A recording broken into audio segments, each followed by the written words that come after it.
তোমরা কেমন আছো? আশা করি ভালোই আছো।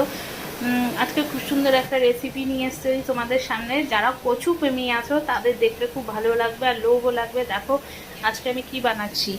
দেখো ওল কচু। ওলটা খুব ভালো, এত ভালো মানে মোমের মতো গলে গেছে। দেখো ওলটাকে সেদ্ধ করে নামিয়ে নিয়েছি।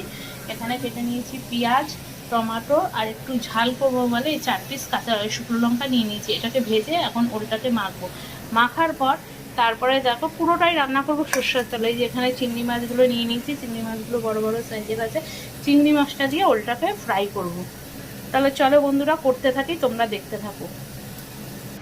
দেখো বন্ধুরা, এবার আমি শুকনো লঙ্কাগুলো ভেজে নেব। ভেজে পেঁয়াজটা ভেজে নিয়ে ওলটা মেখে তারপরে বাদবাকি দেখাচ্ছি। দেখো বন্ধুরা, ওলটা মেখে কমপ্লিট করে নিয়েছি। এই যে মাখা হয়ে গেছে। এবার চিংড়ি মাছগুলো ভাজা বসিয়ে দিয়েছি। তারপরে পেঁয়াজ আর টমেটোটা দিয়ে নাড়াচাড়া হবে। দেখো বন্ধুরা, ওল চিংড়ি মাছ সব ভাজা হয়ে গেছে। এইবার আমি ভাজতে দিয়েছি পেঁয়াজগুলো।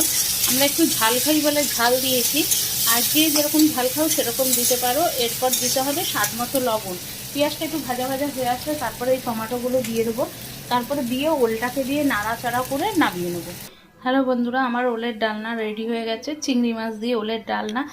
বন্ধুরা, রেসিপিটা তোমাদের কেমন লাগলো অতি অবশ্যই কমেন্টে জানাবে। চলো এবার খাওয়ার পালা, টেস্ট করে দেখি কেমন আছে। টাটা বন্ধুরা, সবাই খুব ভালো থেকো।